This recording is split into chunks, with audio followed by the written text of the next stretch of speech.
This presentation is on water's role in shaping civilization. I am Kathleen Trump, and this is for the class Science, Technology, and the Environment at the University of Arizona.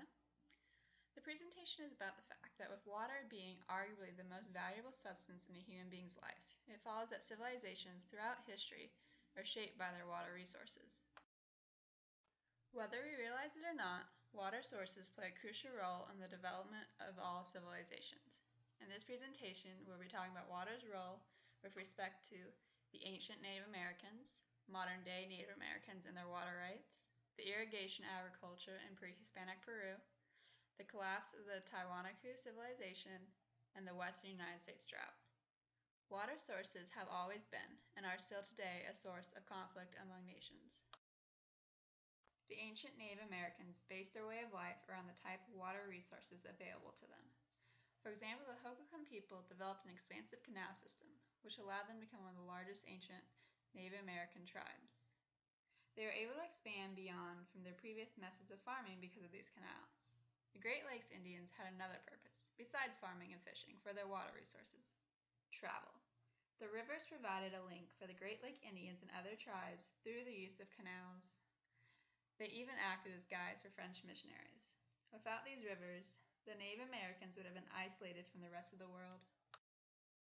Even today, Native Americans still struggle for control over their water resources.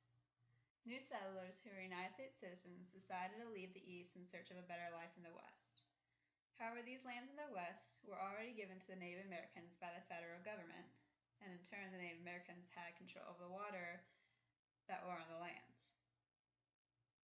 So, the federal government built new infrastructure that significantly, and in some cases dramatically, decreased the Native Americans' own water supply. Another issue that cripples the Native Americans is that they cannot expand their economy due to their limited access to water resources. This means they cannot create much-needed jobs. Water resources established the parameters for the development of the society that grew on the northern coast of pre-Hispanic Peru. Because this area of Peru was extremely dry, the natives had to devise a way to have access to water supply. The source of all the irrigation systems was all the major rivers that flowed throughout Peru.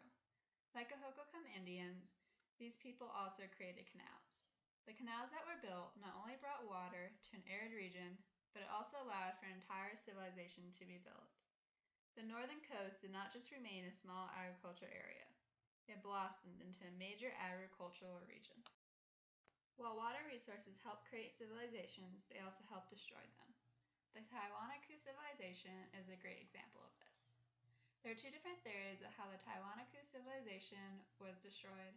The first theory is that their civilization was possibly brought down by a drought that drained their water resources. Another theory is that the Tiwanaku civilization was possibly destroyed because of water conflicts with the Wari, a neighboring tribe. They were not able to handle the decrease in their water supply.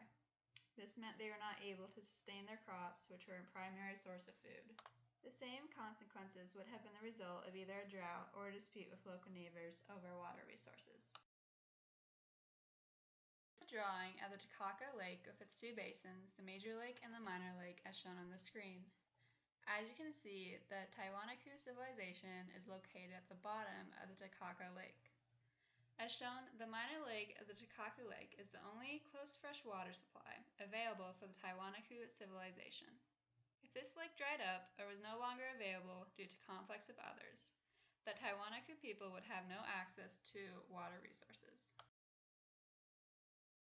Despite the vast historical significance of water resources, it is surprising for many to learn that they are living in a civilization that is currently being shaped by water resources.